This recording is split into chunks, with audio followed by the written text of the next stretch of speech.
Situada entre o Barrocal e a Serra, Querença é uma aldeia emblemática no concelho de Lolé, pelas suas características muito próprias, das quais se destaca o Largo Principal, onde a igreja de Nossa Senhora da Assunção assume um papel de destaque e de orgulho para as suas gentes. Datada do século XVI, a igreja apresenta aspectos arquitetónicos históricos de registro. No exterior, salienta-se a ornamentação manuelina da porta principal.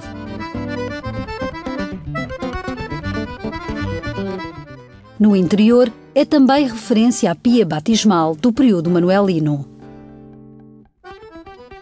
Os imponentes retábulos em talha dourada são um dos atrativos da visita, destacando-se no retábulo principal a imagem em madeira de Nossa Senhora da Assunção, que constitui um interessante exemplar do primeiro Renascimento.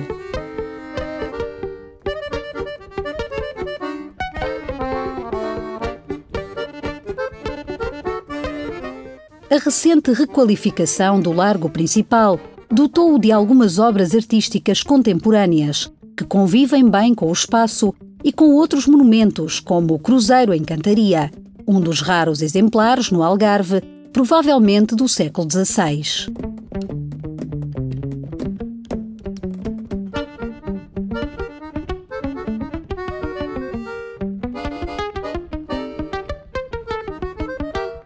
Um dos elementos vitais para a Querença é a água. Fonte de vida para todos nós, assume neste local um enorme protagonismo.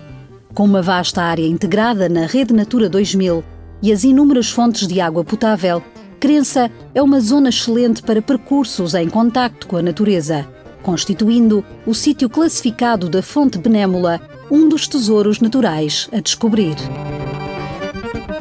A prova da importância da água para Querença é o espaço museológico dedicado a este líquido, onde se pode conhecer como era essencial nos tempos de outrora, sobretudo para quem era agricultor.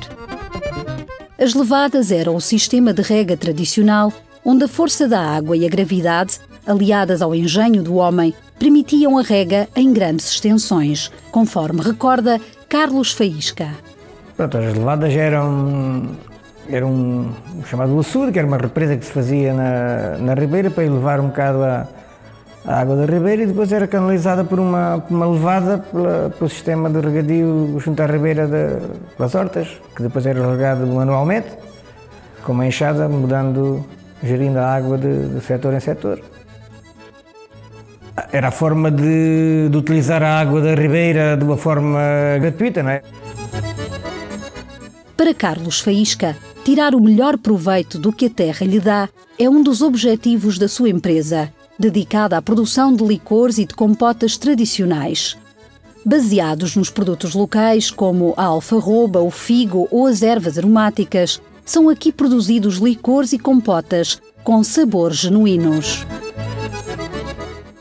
A Farbinha nasceu quase por uma casualidade. Portanto, eu tive aqui o restaurante Querença durante 25 anos e nós costumávamos, tanto no final da refeição, oferecer com café, oferecer aos nossos clientes um copo de medronho, um bagaço, uma aguardente de figo, feita aqui na zona. E bem, muitas vezes, principalmente as senhoras, perguntavam-nos, não tem algo assim menos forte, algo mais doce?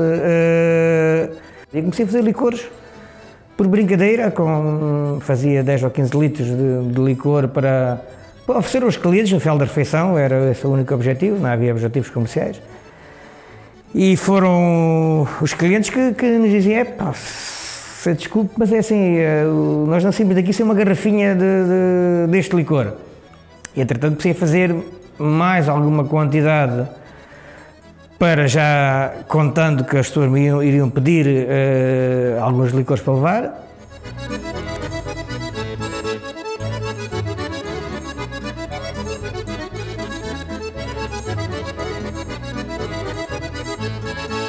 As compotas surgem pelo facto de eu tentar recuperar um doce de alfarroba que se fazia aqui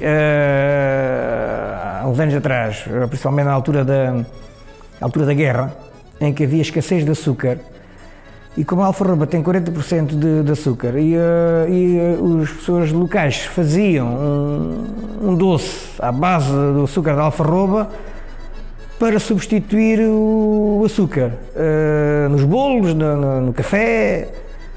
E eu, pronto, já não conhecia isso, mas eu sempre ouvia falar desse doce de alfarroba e tentei recuperá-lo. Falando com um velhote e com outro, consegui recuperar esse doce. E pronto, daí depois veio o seguimento dos outros. Né? No caso das compotas, portanto, é o facto da fruta ser produzida por nós, e claro que o facto de ser produzida por nós não é seja melhor que os outros, já que a nossa agricultura é biológica e não utilizamos químicos, e depois todo o processo de conservação também é sem químicos.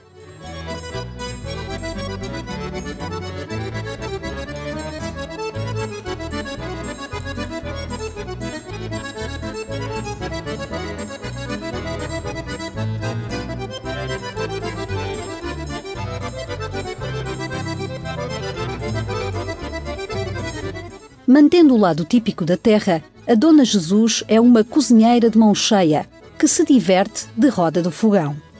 Com a companhia de uma amiga, fazem bolos de fatia, como lhe chamam, feitos com amor e carinho e uma dose de amizade. Ora, fizemos o bolo de água-mel, fizemos os charingos e fizemos o bolo de alfarroba. Pronto, isto é um doce que é feito à base de ovos, farinha, que é mais azeite, raspa de limão, e que depois se formam uns biscoitos que são fritos em azeite.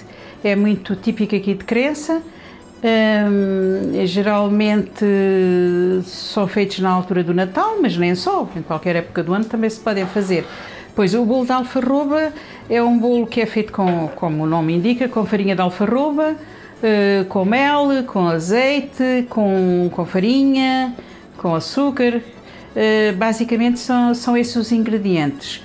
O bolo de água-mel leva água-mel, como o nome diz, farinha, açúcar, ovos, pronto, mas a base também é água-mel. Portanto, são tudo produtos aqui da região da Beira Serra, que pronto, tem a ver com as nossas tradições. A água-mel hoje em dia já não é muito fácil encontrar, porque aquilo leva algum trabalho. Geralmente é sempre no final da extração do mel, que fica a cera com bastantes resíduos ainda de mel e pólen, e portanto essa cera é lavada e essa água é levada ao lume num tacho de arame e ferve muitas horas até ficar com uma consistência de geleia. Eu gosto muito das nossas coisas e é uma grande pena que eu tenho de não se preservar, de não se valorizar, de não se divulgar as nossas coisas, as nossas tradições e os nossos costumes. E por estranho que pareça, há muitas pessoas que sentem um bocado até de vergonha disso, porque acham que são coisas um bocado simples, um bocado pobres, porque a região não são regiões ricas, mas eu nunca me envergonhei disso, antes pelo contrário, sempre tentei contrariar isso, valorizar, promover e fazer precisamente o oposto, para que isso não desapareça.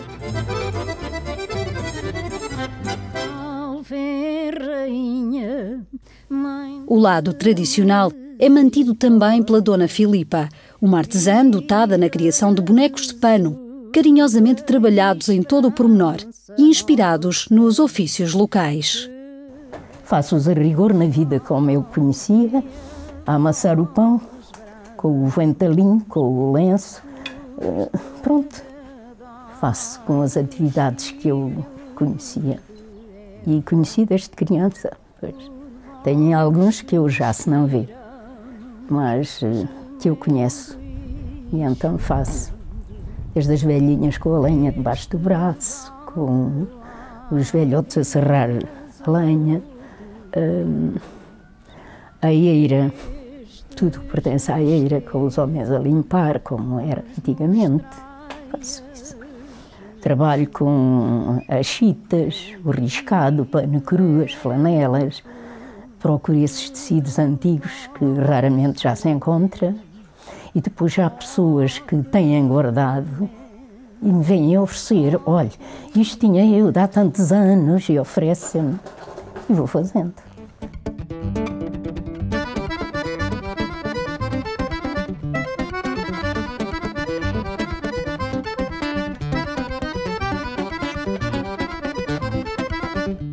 Para além da doçaria, a Dona Jesus também tem mão para os salgados e fez questão de contar outras histórias sobre pratos não tão esquecidos quanto isso, mas pouco lembrados. Aquilo é bastante simples, é galinha caseira.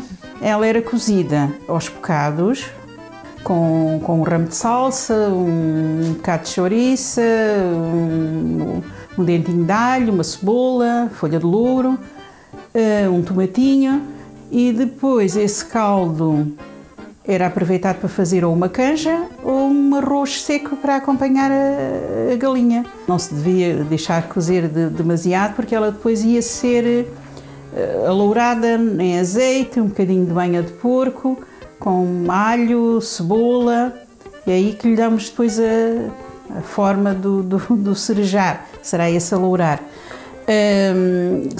Levava depois quase para o fim um bocadinho de colorau, um bocadinho de vinho branco, um bocadinho de salsa picada, e no fundo era assim. Esta galinha era comida essencialmente em dias de festas, porque as carnes comiam-se eram nesses dias. A lentilha, portanto, é uma leguminosa, como o feijão, o grão a ervilha, as favas, e ela teve bastante importância há uns anos atrás, em que as leguminosas era o prato principal, principalmente aqui na zona do Barrocal, que era comida na forma de jantares, era assim que se dizia.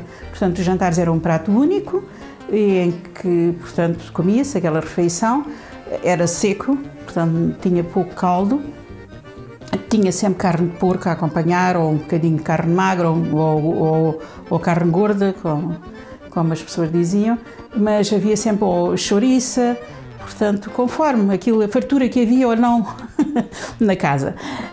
Esta minha versão, portanto, mais atual. Já leva os legumes, já leva a cenoura, portanto, a abóbora continua a levar, a batata doce, a batata normal, um bocadinho de aipo, um bocadinho de alho francês, portanto, já lhe acrescentei mais esses legumes e mais água, como disse. Depois, no final, leva assim um bom ramo de coentros picadinhos e hortelã. A importância gastronómica de Querença assume um dos seus expoentes máximos na festa das chouriças, em janeiro. Por vezes, a chuva prega partidas, mas não desanima os visitantes e os fiéis que dedicam este dia a São Luís, patrono dos animais, como forma de agradecimento pela ajuda na criação do porco, importante sustento anual de famílias até há poucas décadas atrás. Os pontos altos da festividade são a procissão e o disputado leilão de chouriças, com outros produtos da terra, ofertas populares em favor de São Luís. A degustação de chouriça assada e outras iguarias constitui momento de festa e enchente na aldeia de Querença. Vamos caminhando ao encontro do Senhor,